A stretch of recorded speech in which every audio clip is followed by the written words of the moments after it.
Tonight's episode of Legacy Battle is brought to you by Atlas Benefits. Atlas Benefits has solutions for your insurance needs. Atlas Benefits can help you obtain Medicare, health, or life insurance and employee benefits. You can find them on the web at www.atlasbenefits.com. Or you can contact Rob Ducey or Roy Smith at 727-600-2892 and mention Legacy Battle Podcast. Atlas Benefits has all the solutions for your insurance needs. Enjoy the show.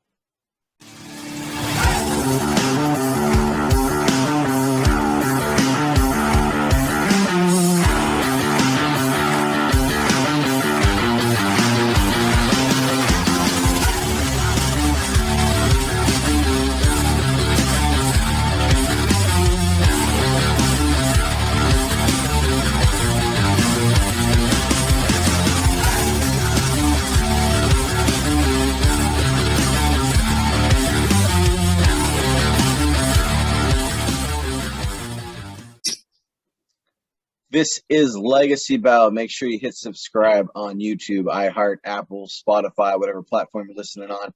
I'm Michael Adams, creator of Legacy Battle. My panelists tonight from the Gridiron Battle Zone, Brian King. From Steelers Nation South, Rollo Cawthon. Penn State Athletics, Kevin Adams. And we're joined tonight by a special guest. He's a first-round pick in the 91 NFL Draft out of Michigan. He spent time with the New York Giants and the Los Angeles Raiders. He spent 4 years at Michigan and was the team's captain during their very successful 1990 season. He has also been involved in TV, movies, starring shows like ER, Django Unchained, Entourage, Jag, and more. So we got Wolverines fullback, Jarrod Bunch. Jarrod, thank you for joining us. All right, it's glad to be here, but I was there for 5 years. 5 years? Oh, wow. 5 years. I redshirted my freshman year. Okay, there we go. Yes. Red shirt. Those things they don't mention on websites. And so, did Kevin purposely put 32 back there? That's not me. That's Anthony. Yeah. Yeah, that's who he's going to talk about tonight. That's who I'm representing. Yeah, that's who he's repping tonight. So, yeah. Oh, gosh. So, in case you couldn't tell everybody, tonight's show is going to be the greatest Michigan running back. We'll be discussing four. After, as always, we'll have our Q&A with our special guest, Jarrod, tonight. And we're going to start tonight out with Tyrone Wheatley. Tyrone Wheatley, 1992 Big Ten Offensive Player of the Year. But it came in as a freshman, 10 rushing touchdowns, but it was that 92 season that he really took off as a Wolverine. He was was the Big Ten Offensive Player of the Year. He scored rushing, receiving, and on a kick return. Dominated the season. Had 7.1 yards per carry. The next year, 5.5 yards per carry, and then 5.4 yards per carry as a senior. But he averaged 6.1 yards per carry over his time as a Wolverine, which is ridiculous. He ended his career with 47 rushing touchdowns, 51 total touchdowns. He also added 10 yards per catch as a receiver out of the backfield. So he could do it all, and he did it all for the Wolverines. He's still 8th all-time in Big Ten rushing touchdowns, and he's still first in Wolverines history in total touchdowns. So, and still to this day, since he's left school, he's still second all-time in players with 300 rushing attempts in yards per carry. So that shows how well-rounded he was as a rusher. So put that man on the Wolverines Mount Rushmore of running backs, because he's probably going to be the top one of all the panelists tonight. Well, he may have had the most successful NFL career tonight out of the guys we're talking about, but that could be probably debated too a little bit with another guy later on. But Jarrod, let me ask you, 6.1 yards per carry.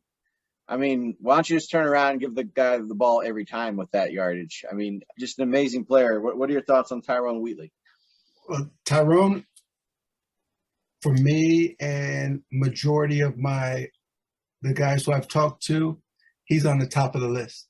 He has come down as the top running back, with most people giving him the top.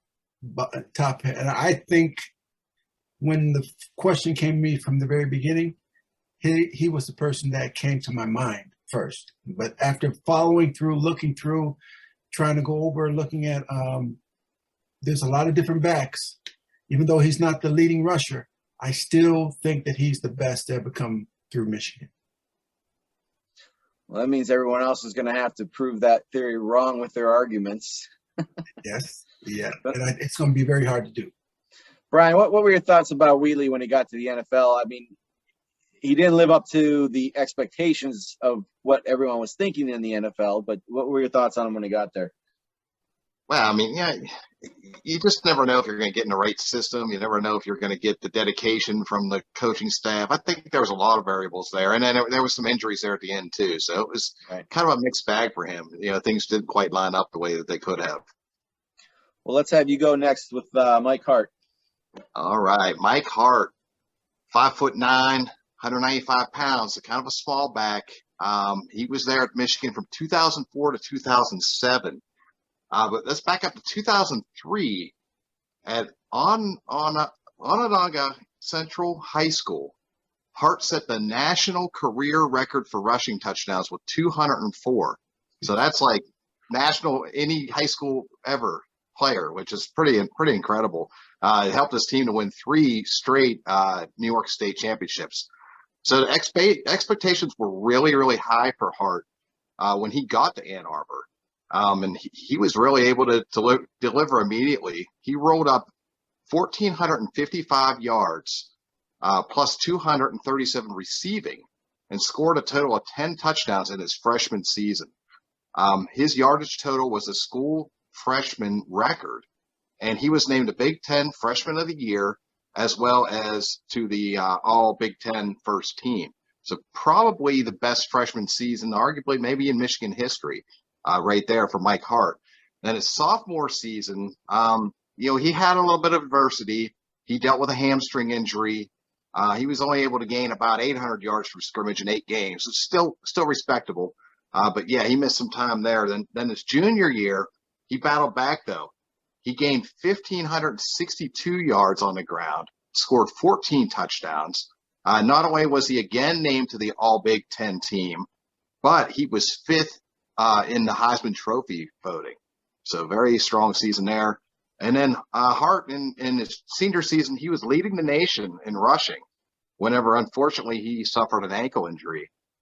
He still ended up running for 1,361 yards and again scored 14 touchdowns. And that was in just 10 games. Very, very impressive. So, and then one of the most important things to remember about Mike Hart was that he only had 3 fumbles in his Michigan career. And that was out of 1,015 rushing attempts. So very, very conscious with the ball, despite the small stature, as I mentioned.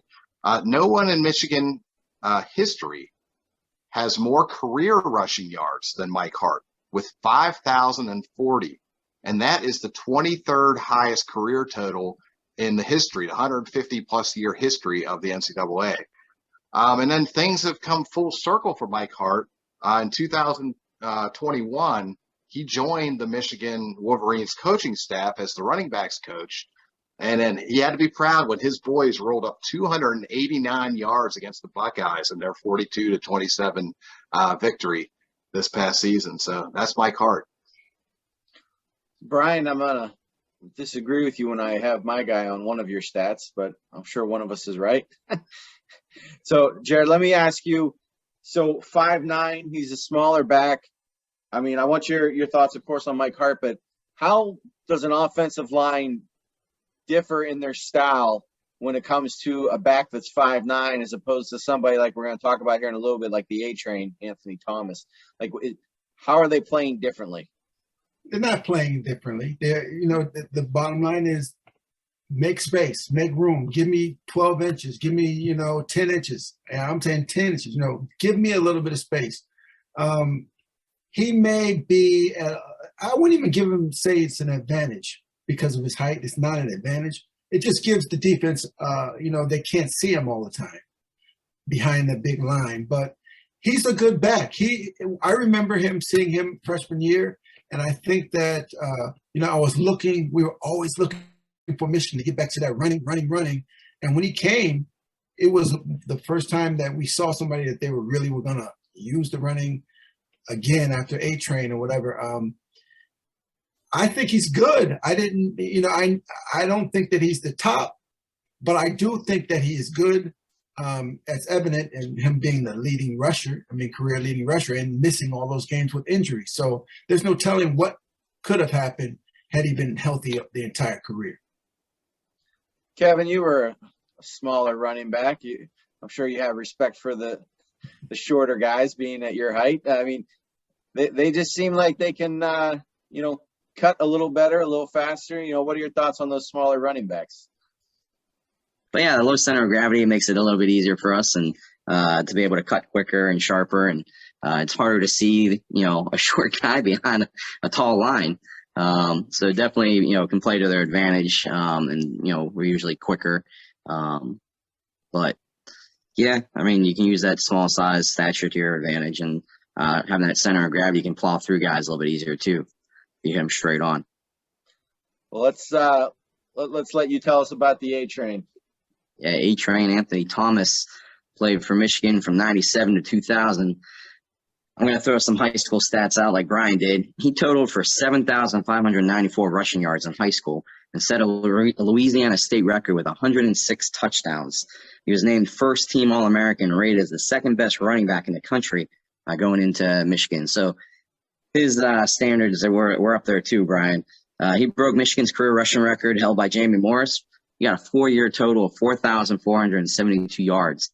He also broke Wheatley's modern Michigan career record with 56 touchdowns. He also set and continues to hold Michigan's records with an average of 144.4 rushing yards per game in 2000. And in 6 games in that season, he had at least 150 yards. As a senior, he rushed for 1,733 yards and was selected to the first team running back 2000 All Big Ten Conference football team. That 1,733 yards in 2000 remains the second highest single season total in Michigan history. During that 2000 season, he had 9 games in which he rushed for over 100 yards, including 228 yards against Illinois, 199 against Northwestern, and 182 against Auburn and UCLA. And those aren't some scrub teams. He also earned second team All Big Ten team in 99. He was a Big Ten Freshman of the Year in 97. He was also part of the undefeated national champion 97 Wolverine team that split with Nebraska that year. After his freshman year, he led the Wolverines in 3 consecutive years with rushing yards. He was also a 2-time Citrus Bowl MVP. Ranker.com put him as number 3 running back of all time, above any running back we're talking about tonight. FanDuel put him at number 2, and Wolverine Wire put him at number 1. He definitely has a strong argument to be our top choice. It's a good argument there, Kevin. Jarrod, the nickname says it all. A-Train. This guy would just plow through the lines. He'd make his own holes if he needed to. Those type of running backs don't last a long time because of the way they play, of course. But what are your thoughts on the A-Train? A-Train is one of those hidden gems. He was a workman. He was a really good back because he worked at it. And when he ran the ball, it wasn't pretty, but he made big plays, a lot of big plays. And it just looked like, why aren't they tackling him? But he made it look like that. And I think that's why he probably won't be ranked higher than what he could be.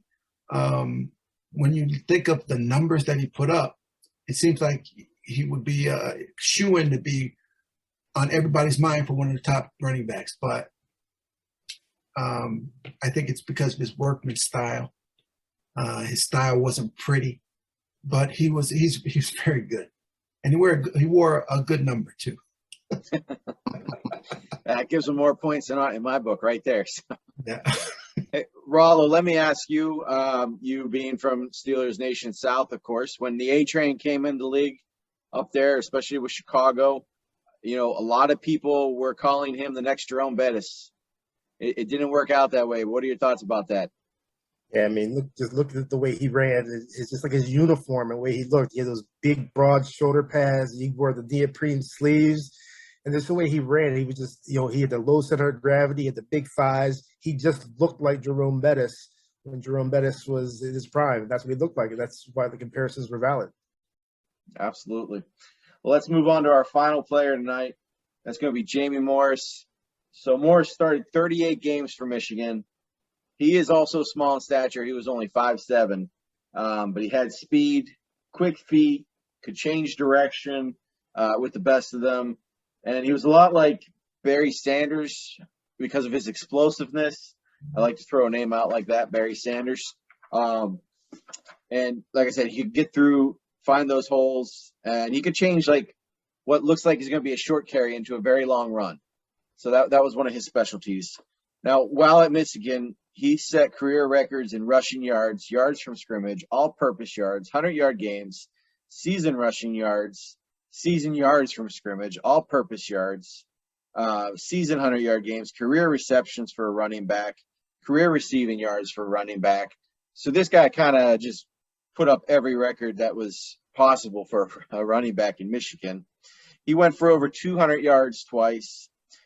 He has the longest run in the Outback Bowl history at 77 yards. And, of course, he was the MVP of that game. And, he ended up working for Michigan afterwards in the athletic department for 12 years. And so I got a nice little quote here, too, about him. So former Michigan legend Bo Schembechler said this about Jamie Morris. Here's a kid who I thought would be a very fine kick return specialist. And he ended up becoming the all-time leading ground gainer in Michigan history. So you get words like that from a legendary coach like Bo. That says a lot in my book. So, Jarrod, I know you were there with Morris there for a while. I'm sure you did some fullback for him at some point. So what were your thoughts on him? Like, what kind of player was he, and what kind of teammate? Not did I just do some. We were the starting backfield my sophomore year. And, his stature, because he's a small, short, you would overlook some of the things that he did. I would venture to say he's probably the best blocker of all the running backs that we mentioned already. He's probably the best blocker.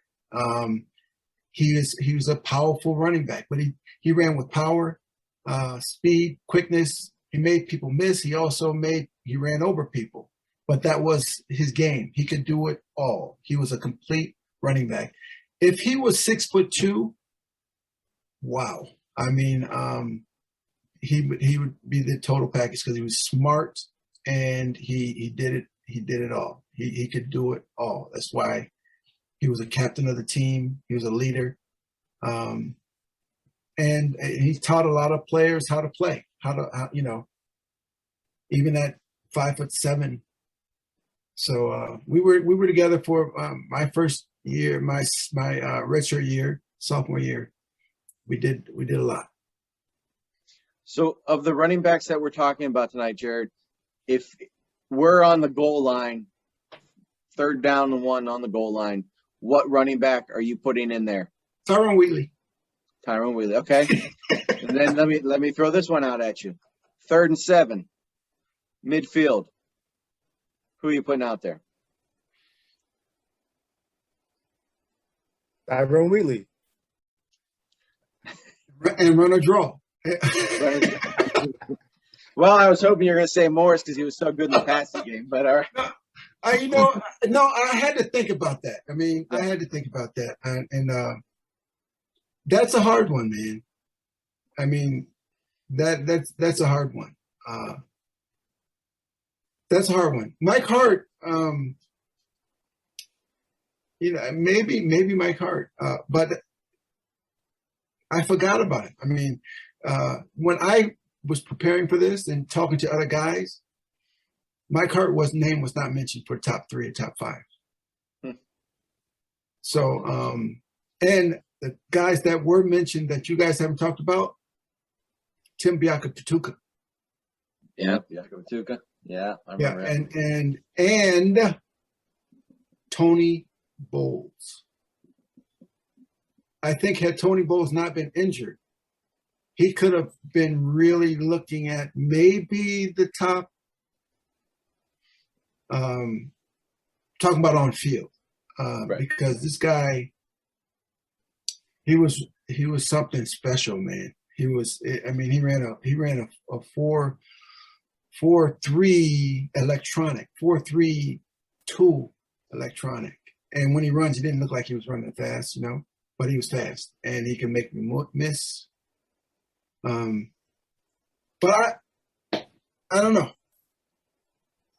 Well, there's your shout outs for the night. He just gave us two, everybody. Tim Biakabatuka and Tony Bolts. So we're going to move into our vote here. Remember, you cannot vote for your own, guys. Kevin, who you taking? This is tougher than I thought it was going to be. I'm going to go with Hart. When I look at the rankings on a bunch of different websites, they have him higher than Wheatley, and actually higher than my guy Thomas on one of them. So I'm going to go with Hart. Okay. Brian? Yeah, I'll tell you, going into this, I really had no idea who I was going to take, and now I think I'm a little bit more confused.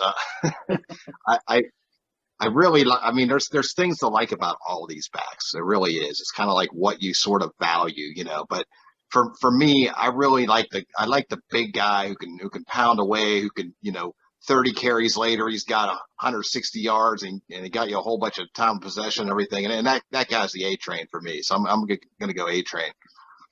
Okay. Rollo? I got to go with Bettis, the Bettis lookalike.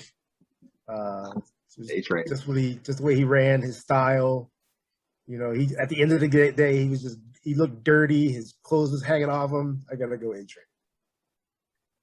I was also like Brian. I had no clue who I was going to vote for tonight. I wanted to listen to everybody's stats and things like that. And honestly, I think Rollo kind of won me over with his argument. So I was going to go Tyrone Wheatley. So we come to you, Jarrod. You can vote for anyone you want. Who is your greatest Michigan running back? You guys have come up with some really strong points. Some pointing out some things that, you know, I saw but didn't really think about. When you talk about A-Train and what he's done, and Mike Hart of what he's done, knowing that he's the career leader. But if I was asked who I'm going to put in the game at their peak, it's Tyrone Wheatley. Okay. So that's 2 for Tyrone Wheatley, 2 for the A-Train, 1 for Hart. When we have a tie, the vote goes to the special guest. So we got a winner for Tyrone Wheatley tonight. I just want to throw out something here. Oh, here we go. If you look at the average points per season, when A-Train was on the team, they averaged the most points out of any of the players that we're talking about. Coincidence? I think not. Okay, so it didn't have anything to do with the quarterback, the wide receivers, the offensive line, the coaching staff. Okay, all right. It's all running back. When you put A-Train rushing over almost 1,800 yards, come on. All right, let's move into our Q&A. Rollo, you got the win tonight, so you got first question. Go ahead and start us off. So you were the number 1 pick in your draft. Tell me what that draft process was like. You know, did you know that you're going to be drafted by the team like the Giants? Did you know that did they call you? Did they tell you ahead of time? Did you meet with them multiple times? Tell me a little bit about the process and you know what you went through. Well, I did not know that I was going to be drafted by the Giants. I knew they were a possibility. They did come out to Michigan early on in the process, right after the combine. I had individual workouts with like 3 or 4 different teams, but the New York Giants talked to me early, and that was it. I come draft day, I knew that I didn't know. There was a good feeling that I would go in the first round. I knew that I was the top ranked fullback and the number 3 rated running back, period. So I knew I would go, when somebody needed a fullback. What team that was, I didn't know. Some teams had me on the board as a running back, which I was happy about, because I never played it down a running back at Michigan. I was always lined up at fullback, but averaging 5 yards a carry, they saw something different. And we had a lot of running backs, so we had to share the ball a lot. So the process of training, getting ready for it, that period between January, February, March, leading up to April 15th at that time, April 20th.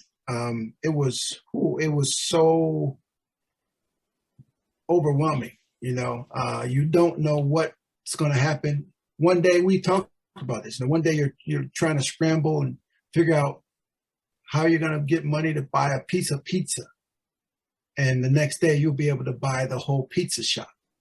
So it was like, you had to contain yourself and just hope that you didn't mess up. Hope that you just stayed out of trouble. You did the things that are right, and you went to the right team. And I think that's been a problem for a lot of people, is that, when you're young and you get drafted, that's it. You're drafted, you got to work with that. But when you get drafted and you think, oh man, I wish I would have went to somewhere else, and you take all that and mess up with where you are, it creates a problem for your career. And had I been drafted by San Francisco, I would have been playing a different position. Or even at fullback, I would get a lot of passes running. If I'd have been drafted by the Redskins, I would have been a running back.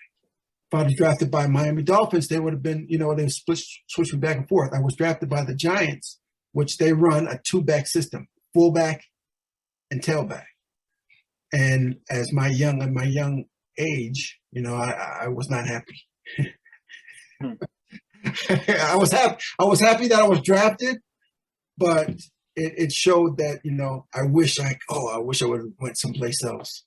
Even though I love the Giants, I love being with them, but as with a young mind, I didn't embrace it like a lot of other people backs do. Kevin, then Brian. So you grew up in Ohio. You're kind of in the heart of Big Ten. And I was just wondering, I got to represent my Penn State. How'd you end up going to Michigan? And man, Michigan's one of the biggest rival for Ohio State. So how'd you end up in Michigan? And were there other Big Ten schools that were looking at you? All right. So in the town I'm from, it's called Ashtabula, and we haven't had anyone come out up there or drafted that played in it. We had one other guy that was back in the 60s that he was drafted maybe in the 6th, 7th, 8th, 9th, 10th round or something like that. But we had no other guys from the school that went to a D1 school on a full scholarship to play football. So I was the first one to go to a D1 school to play football. And I just wanted to be on a team that wanted me. And I'm in Ohio. The Ashtabula High School that I went to, we were a terrible football program. I wouldn't even call it a program.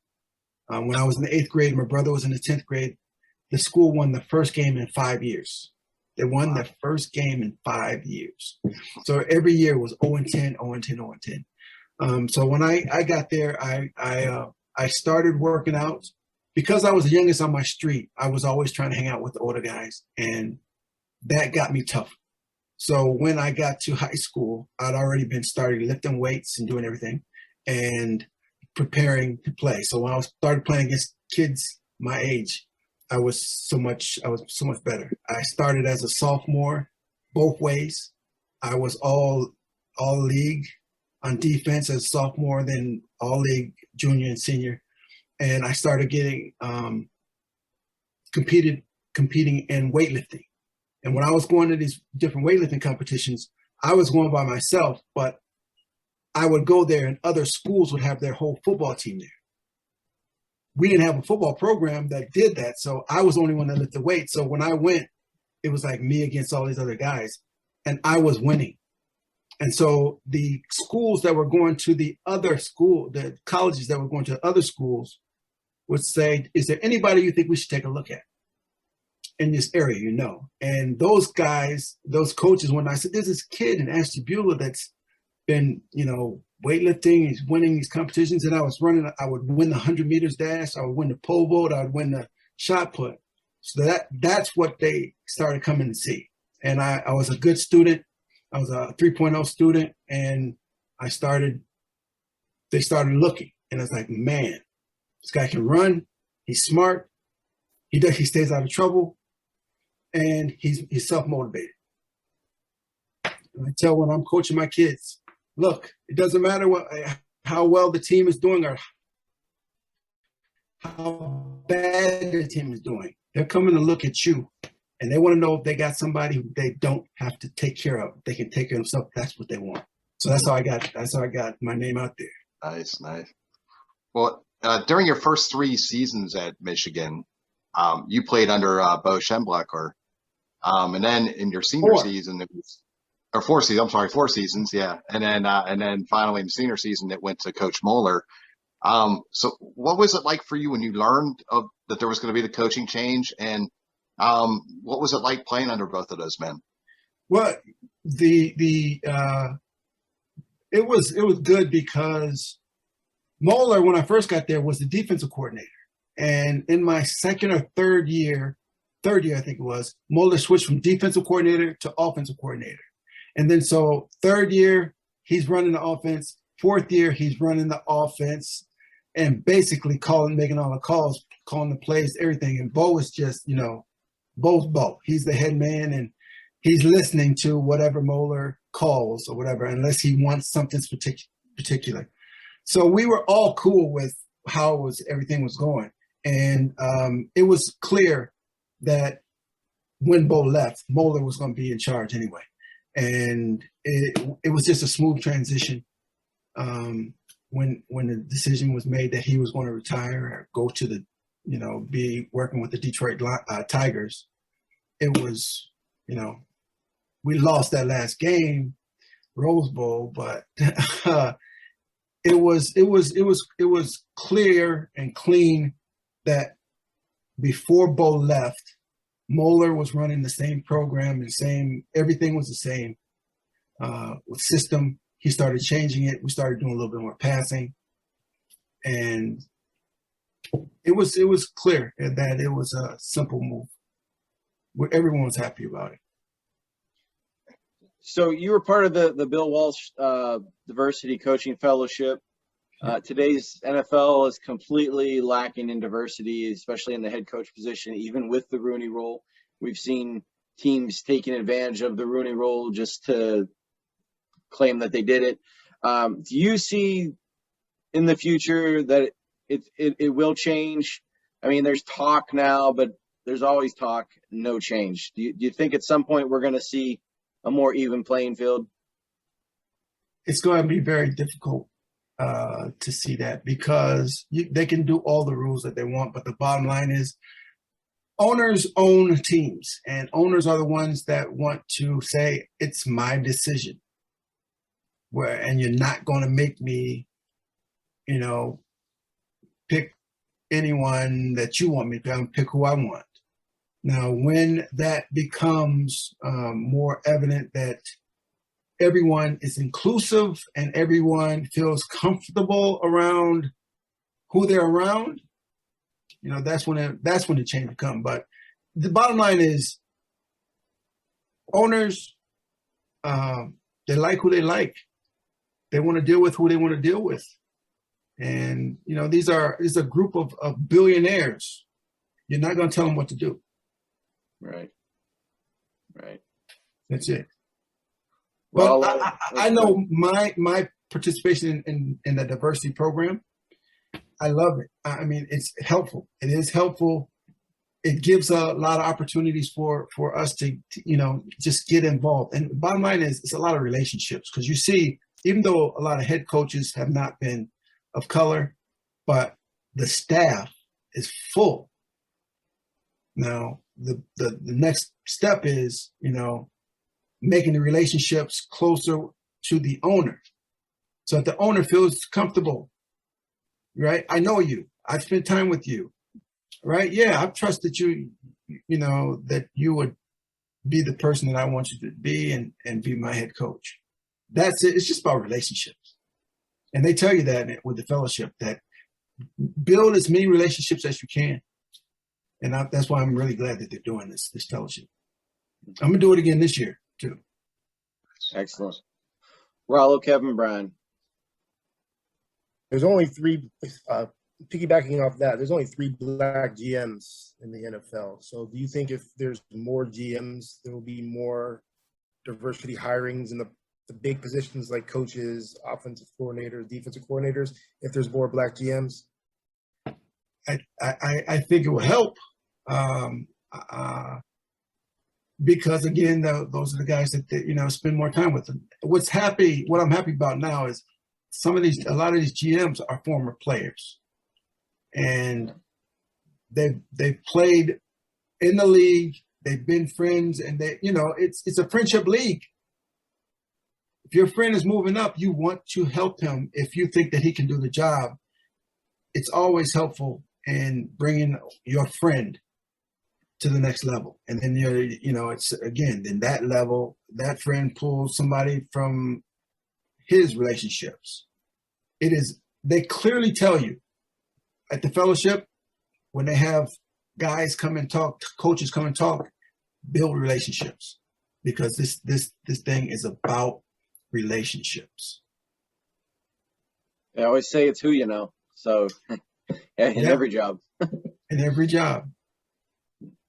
So we had mentioned a couple of your acting parts in your introduction. So I was curious, which one was your favorite part to have, and what was it like? Well, playing George Foreman is definitely one of the highlights, because it was my first big role. I mean, I had done TV before that, but that was one that the movie actually won an Emmy for best movie made for television, and Ving Rhames won the Golden Globe for best lead actor in a movie.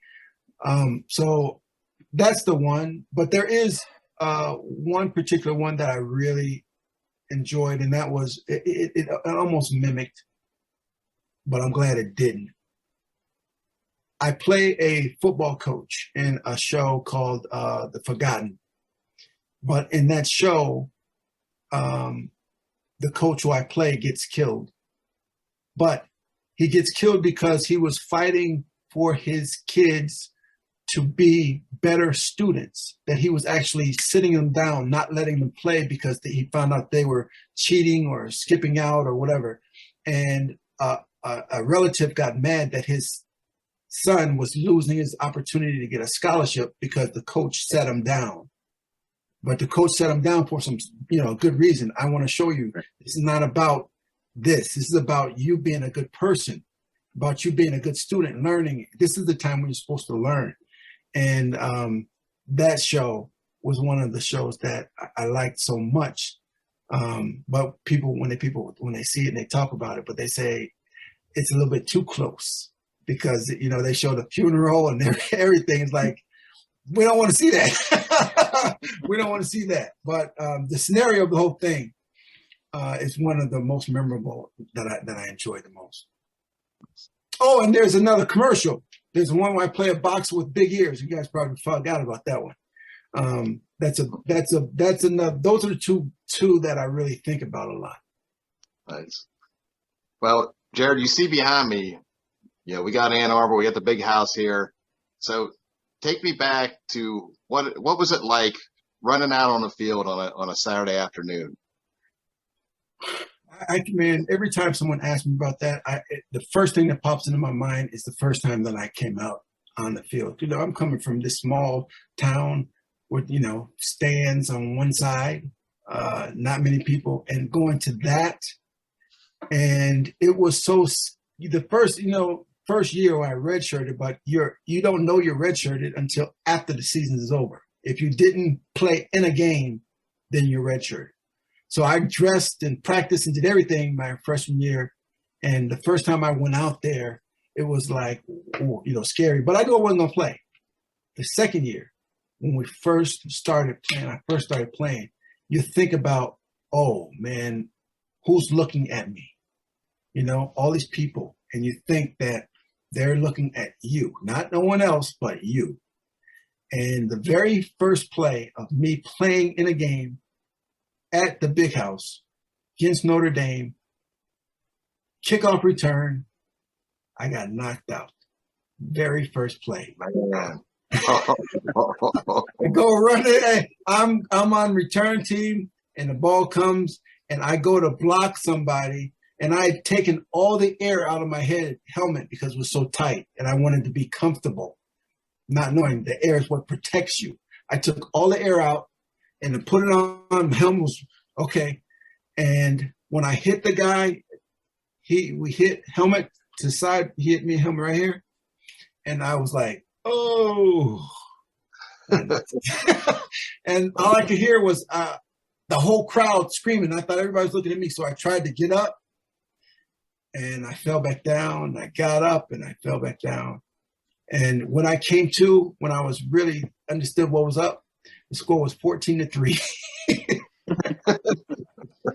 Look at this. They put me back in the game. I finished playing that game after being out for a quarter and a half. So how far things have changed. Now you're out for at least 2 weeks. Right, yeah. But I was back in the game. So the bowl system is old and outdated. We only have currently 4 playoff teams that even have a shot at the national title. And it seems like every year they conveniently make sure that the SEC teams get 2 in and don't play each other in that first round of the playoffs. So do you think that they should expand it beyond 4 teams and maybe somehow just change the way the system is done? That's a tough one because look at the last year, okay? And you talk about them not wanting to put 2 SEC teams against each other. But the realistic, let's be real here. Those were the 2 top teams. So if they played first, are we really getting the best team and the 2 best teams in the finals? I mean, clearly, Georgia was better than Michigan, and clearly Alabama was better than Cincinnati. Yeah. So I'm not mad about it. Do I think that they should go to 6 teams? I mean, then when does it stop? I don't know. I'm glad I'm not in a position where I have to make a decision because it's like, what is the winning recipe here? Everything that you look at, you could find a problem with. Just to add to that question too, like if you feel like that you're maybe going to be a first, second round draft pick in the NFL, and your college team is playing in the Tylenol Petroleum Jelly A&M Bowl, do you think you should play or should you sit? It's a great question because we talked about this when I was watching the bowl games, and no, I wouldn't play. I think about Butt, the tight end a few years ago. He was going in, Jake Butt. He was #1 rated tight end. Goes in, tears his ACL, and it changed his entire. I don't know. He may still be on a team in the pros, or I don't know. But he was clearly going to be a first or second round. Yeah. And it's happened too many times. And then I look at Christian McCaffrey, which I played with his dad. His dad told him, "No, you're not playing in the bowl game." And when they said that, everyone was like, "Wow, can't believe that." But look at him now. I did not think that Christian McCaffrey was a top 20 player in the NFL, but clearly he is. I when him not playing in that bowl game, I was like, oh, what are they thinking about? He's good, but no, they did the right thing, and I think that it needs to be discussed with the player and his counsel, who where they think he's going, where they think if it's necessary that playing in this bowl game, is this going to help his stock? Is his stock already somewhere where it doesn't matter what he does, he's still going to be a first rounder or a top 10 player, whatever? It's about, at that point, it is about longevity now. I mean, you played a long career. Now you want to get in the NFL and you want to be paid for it. You want to maximize that where you are. It's not about school. It's not about school pride. No, it's not about that now. Because ask Jake Butt about that. Yeah, right. Well, thank you so much, Jarrod Bunch, for joining us tonight. We appreciate that. Good debate. Good to hear about some of your career too. So. I didn't think A-Train was going to be up there, but he got it. Awesome. And he got 2 votes. That's But right. I he got got 2 2 votes. votes. But you know, I'm gonna say this. He is good. I mean, he is good. He's good. Well, I want to remind everybody, hit subscribe on whatever you're listening on, and thank you for watching this show. And if you're interested in sponsoring, hit us up. We'll get you added to the beginning. So thank you for watching. Everyone have a great night.